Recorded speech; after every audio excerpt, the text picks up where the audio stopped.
Bienvenidas. Aquí y ahora abrazas el lado hermoso de la vida con tu mente, tu cuerpo y tu corazón. Nos acompaña Rocío Suárez, experta en programación neurolingüística, autora del libro Evolucionando desde el amor.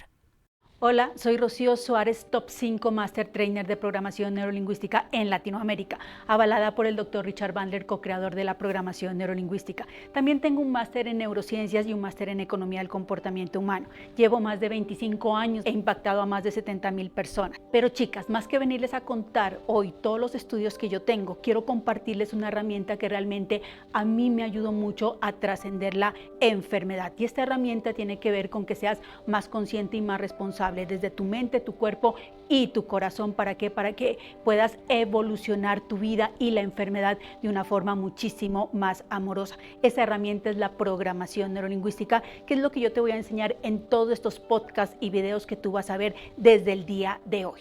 Quiero contarte que yo viví la enfermedad del cáncer y quiero contarte la historia porque realmente a mí me parece súper impactante. Cuando yo tenía 19 años, en ese momento un día me descubro una bolita aquí en la garganta. Mi mamá en ese tiempo me llevó al médico y pues hace 19 años, creo que ya son como más de 30 años, en ese momento no había internet y yo no tampoco podía buscar en ningún lado y realmente los médicos no sabían qué era esa bolita. Después ya cuando me hacen los exámenes finalmente me dicen que me van a operar, sí, porque la bolita fue visible afortunadamente, y después de la operación mandan esa bolita a la biopsia. Resulta que cuando yo tenía la bolita, que eso también me parece algo muy interesante, la tenía aquí en la garganta, a mí me daba dolor de cabeza, me daba vómito y yo siempre estaba muy pero muy cansada. Y como a mí ya me operaron, pues mi operación mental fue, si con la bolita estaba enferma, tenía dolor de cabeza, cansancio y vómito, pues sin la bolita ya estaba sana. Entonces yo pensé que me había sanado de ese proceso sin saber siquiera qué era lo que yo exactamente tenía. La bolita va a una biopsia y entonces después el médico me manda a llamar y me dice, lo que tú tienes es un linfoma. Fíjate que yo en ese momento no sabía también que era un linfoma y resulta que era un cáncer en el sistema linfático. Siempre mi familia ha tenido muchísima fuerza interna, desde mi papá, mi mamá, fue un gran apoyo para mí, ¿cierto? Y empezamos a hacer lo que yo tenía que hacer, que era el tratamiento para ese momento, el cáncer, ¿cierto? Y todo lo que yo tenía que trabajar también a nivel mental. De hecho, yo nunca llegué a pensar, no sé si por la juventud o por algo diferente, yo nunca llegué a pensar que me iba a morir, sino que simplemente tenía una enfermedad que iba a hacer todo lo que estaba a mi alcance para poder salir de la enfermedad y obviamente con todo el apoyo, con todo el amor, con toda la responsabilidad que eso implica, empecé a tomar el tratamiento. Algo fundamental, chicas, que es muy importante que lo vayan anotando y que les estoy contando desde hoy, es que yo no creí que me iba a morir. Y finalmente, tengo el tratamiento, me operan, me hacen unas sesiones de radioterapia y cuando yo ya estaba terminando la radioterapia, que la hice en San Ignacio, en ese momento me encuentro a una señora. Estábamos en la sala de espera. Todos los pacientes que estábamos allí obviamente tenían quimio o tenían radio, tenían alguna condición de cáncer y esa señora llega y me dice, ¿tú sí sabes por qué te dio cáncer?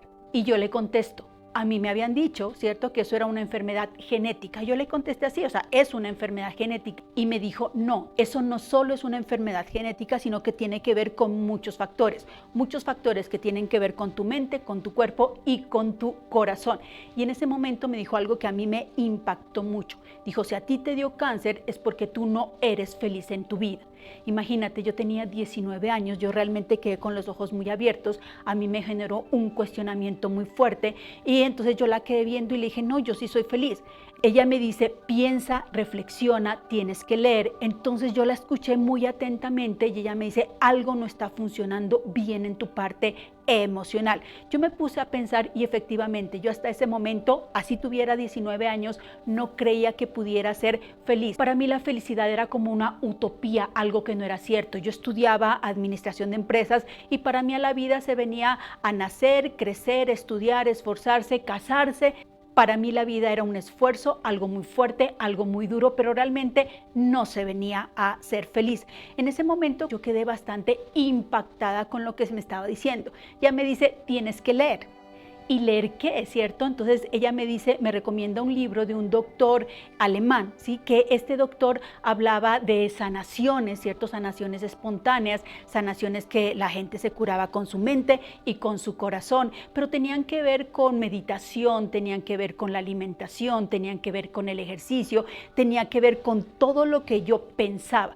Yo obviamente siempre en mi vida he sido muy juiciosa y en ese momento me voy a leer, a investigar. Sí había muchas cosas que yo no había tenido en cuenta, pero esta señora me dijo en ese momento y que las tomé y empiezo a leer y a darme cuenta que hay muchísimas cosas adicionales además de lo que tiene que ver con nacer, crecer, vivir y morirme, sino que hay muchísimas cosas más, que mi estado mental influye en lo que es mi salud, que el estado de mi corazón, mi estado interno también influyen en lo que es mi salud, y todo eso me ayudó, el ejercicio, la meditación, la alimentación, que me imagino que ya muchas de ustedes están teniendo en cuenta esos aspectos, pero lo que yo les quiero hablar es cómo vas a conectar tu conciencia con tu cuerpo, tu mente y tu corazón. ¿Para qué? Para darle una dirección de vida a toda esta experiencia, que realmente es una experiencia maravillosa que estás viviendo, para que la puedas evolucionar desde el amor. ¿Y la idea cuál es, chicas? La idea es que podamos transformar un gran dolor en un gran amor. Y para eso quiero contarles que la mente se va programando desde la 5ª semana de gestación. Eso dice la neurociencia. Nuestra mente se va programando desde la 5ª semana de gestación, desde que el bebé está en la barriga de la mamá. Por eso es que a la mamá le dicen que cuando está en periodo de gestación no se puede poner brava, no puede tener conflictos, no puede llorar, porque toda esa información la va tomando el bebecito desde la 5ª semana. ¿Qué va a pasar? O sea, el bebé va programando su mente desde la 5ª semana de gestación y la sigue programando a lo largo de su vida. Desde ese momento se va formando nuestra estructura mental. Esa estructura mental está formada por dos estructuras. Una estructura que se conoce como estructura profunda y otra estructura que se conoce como estructura superficial.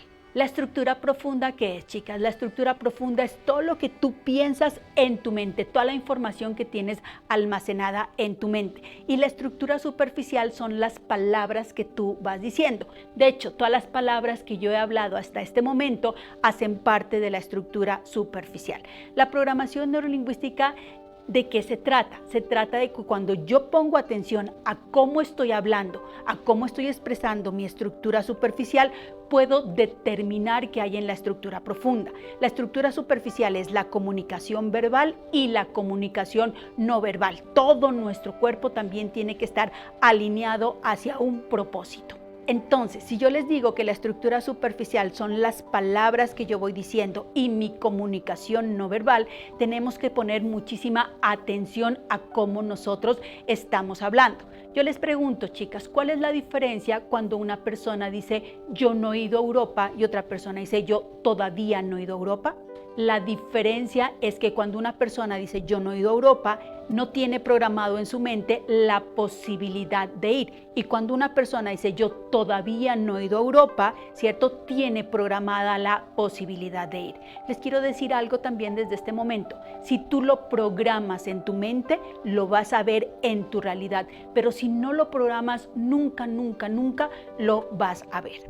Entonces fíjate que esta palabra todavía, que es un adverbio de tiempo, tiene unas implicaciones muy pero muy grandes. ¿Tú cómo dices? ¿No me he sanado o todavía no me he sanado? ¿O mi cuerpo aún está buscando las condiciones para una salud perfecta? Va a tener unas implicaciones en tu cuerpo, en tu mente y en tu corazón completamente distintas si me utilizas una frase o no me utilizas otra frase. Yo te voy a explicar a lo largo de estos videos, ¿cierto? ¿Cuál es la implicación de nuestra lingüística en cómo creamos nuestra realidad? Cómo a través de nuestro pensamiento y nuestro lenguaje creamos toda la realidad. Otro ejemplo de estructura superficial y estructura profunda. ¿Ustedes cómo dicen, chicas? Las solteras, ¿cierto? ¿Cómo dices? ¿Estoy soltera o soy soltera? Porque hay una diferencia muy grande y fíjate que nosotros utilizamos de forma indiferente esas dos palabras, el estoy y el soy. Cuando yo digo yo soy soltera, estoy hablando de mi identidad. Identidad es algo que tengo desde mi nacimiento hasta la muerte. La identidad no cambia, la identidad evoluciona. Y si yo digo soy soltera, estoy hablando de que es un estado permanente, ¿vale? Eso no va a cambiar. Cuando yo digo estoy, ¿cierto? Estoy hablando de un comportamiento y los comportamientos sí se pueden cambiar. Entonces, fíjate que cuando yo digo yo soy algo, estoy hablando de mi identidad. Esa identidad no cambia. Cuando yo digo yo soy creativa, yo soy inteligente, yo soy bondadosa, por ejemplo, hablo de mi identidad.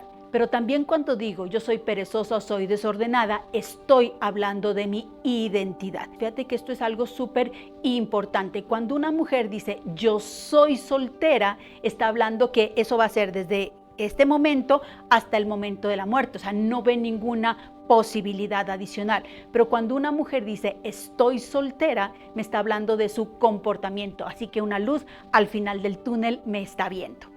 Si notamos la diferencia, entonces fíjate que esto es muy importante a la hora de pensar en tu salud, porque fíjate que, por ejemplo, las personas dicen yo soy diabética, ¿cierto? Estamos hablando de su identidad, todo el tiempo la está viendo de esa forma. Entonces fíjate que es diferente decir yo tengo una condición que hasta este momento mi cuerpo está aprendiendo a manejar. ¿Tú cómo te estás expresando de la enfermedad que estás viviendo en este momento, del cáncer de mama? Es que eso es súper importante. ¿Lo estás viendo como tu identidad o como una condición, una enfermedad? Eso es lo que tenemos que tener en cuenta. Fíjate que muchas veces a los niños le dicen, es que usted es muy necio, el niño es muy necio, y el niño solito se repite, soy necio, soy cansón, afectando la identidad. Cuando tú le dices a un niño que es necio, quiere decir que todos los segundos de su vida es necio, pero eso realmente no es cierto. Es como cuando tú le dices a tu hijo que es un desordenado, y fíjate que fue un comportamiento por el cual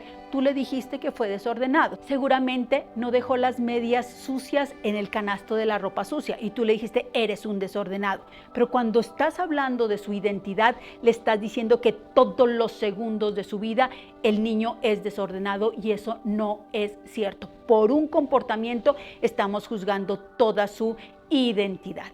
¿Tú conoces a Paris Hilton?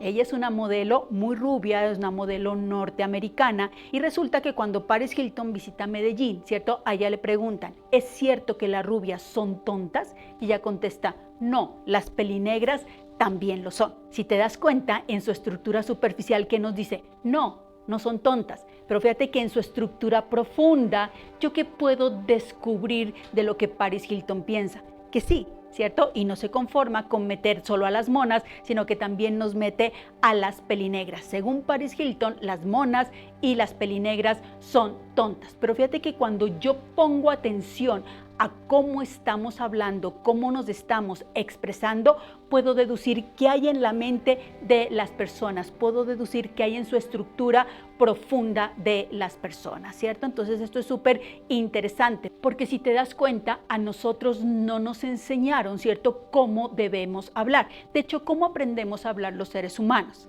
Muy bien, lo que estás pensando, aprendemos a hablar por repetición. Pero los neurocientíficos ya han actualizado esa premisa. Ellos dicen que nosotros los seres humanos no solo aprendemos a hablar por repetición, sino que también aprendemos a hablar haciendo inferencias. ¿Qué es una inferencia, chicas? Una inferencia es una conclusión que tú sacas después de haber vivido una experiencia. Hay un lingüista muy importante que se llama Steven Pinker, y Steven Pinker tiene un libro que es maravilloso, se llama El mundo de las palabras. Y en ese libro, Steven Pinker nos da un ejemplo de cómo nosotros los seres humanos, desde que somos muy pequeñitos, ¿cierto?, estamos sacando conclusiones de todas las experiencias de nuestra vida. ¿Cuál es la terminación de los verbos en participio? Yo sé que ustedes no se saben esa conjugación, ¿cierto? Pero la terminación de los verbos en participio es ado, ido. Entonces vamos a conjugar unos verbos en participio. Para bailar, el participio es bailado. Para comer, el participio es comido. Y para parar, el participio es parado. Entonces fíjate que el niño, cuando apenas está aprendiendo a hablar, cuando es chiquitín, ¿cierto?, él escucha a sus papás y él saca una conclusión, saca una inferencia. Entonces el niño chiquito dice, sí, pues sí, para parar es parado, para bailar es bailado, para comer es comido, para poner, como dicen los niños. Muy bien, ponido, pero así no se dice. Y la mamá le dice, así no se dice. ¿Cómo se dice? Se dice puesto. ¿Por qué? Porque es un verbo irregular. Pero lo que Steven Pinker nos dice es que nosotros desde bebecitos traemos un algoritmo que nos permite aprender y nos permite deducir cómo es el lenguaje. Antes la neurociencia decía que nosotros veníamos con la tabla rasa, que no teníamos absolutamente nada en nuestra mente. Esa premisa ya se actualizó también, ¿cierto? Hoy en día dicen que nosotros venimos con un algoritmo que nos permite comportarnos, aprender y nos permite deducir cómo es el lenguaje. Entonces el niño desde que es muy pequeñito, ¿cierto? Desde la 5ª semana de gestación y cuando nace también está haciendo deducciones sobre las experiencias. Imagínate, por ejemplo, que el niño está en la cuna, ¿va? Que tiene unos 8 meses y el papá todos los días llega de mal genio del trabajo. El niño, ¿qué va a concluir? Que del trabajo se llega de mal genio. Por eso es que el 84% de los colombianos y el 84% de la población a nivel mundial no está contenta en este momento con el trabajo, porque es una programación que viene desde niños y así se queda. La lingüística es la que nos permite, ¿cierto?, generar esas conclusiones de lo que está pasando en nuestra vida. Por ejemplo, ¿tú qué conclusión tienes en tu estructura superficial respecto a lo que la enfermedad significa? Para ti significa que es un castigo, para ti significa que es algo malo, para ti significa que hiciste algo malo, que no mereces la salud. Y todo eso nosotros lo vamos a ir cambiando. ¿Por qué? Porque desde que cambias tu pensamiento, cambias tu lenguaje, cambias tu realidad. Otro ejemplo de estructura superficial y estructura profunda. Hace un tiempo yo venía en mi carro y venía escuchando un comercial de un centro de salud y en ese comercial decía, es que tú también te puedes sanar. Eso es estructura superficial. En estructura profunda, ¿qué significa? ¿Cierto? Tú también te puedes sanar. Significa que alguien más ya se sanó. Si alguien más ya se sanó, pues para ti va a ser mucho más creíble, mucho más fácil poderte sanar. Entonces fíjate que esto es súper importante, cómo estamos utilizando nuestra lingüística a nuestro favor para crear ¿qué? La calidad de vida que nosotros queremos crear. Fíjate también que en esa estructura superficial, cuando tú vas al médico, por ejemplo, el médico te dice, ¿de qué enfermedad sufre, señora? ¿Cierto? Y las enfermedades no las sufrimos, las enfermedades las tenemos con algún propósito para que yo pueda aprender y pueda evolucionar. Entonces esas son frases que en nuestra lingüística nosotros vamos a empezar a cambiar. ¿Por qué? Porque estamos siendo muchísimo más conscientes del pensamiento y del lenguaje. Todo esto que yo te he contado hasta este momento es lo que yo puse en práctica cuando en ese momento tuve cáncer. Yo pude reflexionar y establecer otras condiciones de vida. Pensar, creer que nunca me iba a morir fue absolutamente importante. Tener todo el apoyo y todo el amor de mi familia también fue fundamental. Hay muchísimos estudios que determinan que cuando la persona no cree que se va a morir, ¿cierto?, que va a seguir viviendo, que eso determina que tenga mejor salud, que también es lo que les voy a seguir explicando. Quiero ser clara con ustedes, chicas. Yo en este momento no les estoy diciendo que les aseguro que utilizando todas estas herramientas que les voy a enseñar a lo largo de estos videos, ustedes se vayan a sanar, pero lo que sí les puedo asegurar es que vamos a tener una mejor calidad de vida, no solo en la parte de su salud, sino en todos los contextos de su vida, ¿cierto? Porque su vida laboral, su vida profesional, su vida económica, su vida de familia, su vida de salud, su vida de crecimiento personal, su vida con sus hijos, también va a mejorar. Y fíjate que también aquí les estoy hablando a las personas que están cuidando a las otras personas que tienen cáncer, porque también es fundamental cómo nosotros les hablamos. Con todas estas herramientas, yo siempre me programo a mí mismo y programo la vida de las otras personas. Tú en este momento estás programando la vida de tus hermanos, de tus papás, de tus hijos, de tu esposo, en fin, de todas las personas que te rodean y lo más importante, a través de tu pensamiento y de tu lenguaje, programas tu propia vida. Tengamos en cuenta que con todo esto que nosotros vamos a aprender, vamos a mejorar la calidad de nuestra vida en muchos aspectos y en muchos contextos, ¿vale? Entonces esto es súper importante porque en ese momento tomamos nuestra vida en nuestras manos. Fíjate que nosotros siempre hemos dicho que vivimos unas circunstancias, vivimos una vida, pero en este momento es fundamental que seamos responsablemente amorosas con nuestra existencia, con nuestra vida, obviamente agradeciendo infinitamente en quien tú creas por la vida que tenemos, pero vamos a tomar la vida en nuestras manos, vamos, ¿cierto?, a vivir de una forma diferente las circunstancias que estamos viviendo para definitivamente convertir un gran dolor en un gran amor y poder evolucionar. Yo creo que todas ustedes han escuchado que cuando vivimos las noches oscuras del alma, como decía Sor Juana de la Cruz, podemos llegar a tener muchísimas reflexiones, muchísimos pensamientos que nos permiten crecer y nos permiten evolucionar. Y esa es la idea, chicas, que podamos evolucionar desde el amor.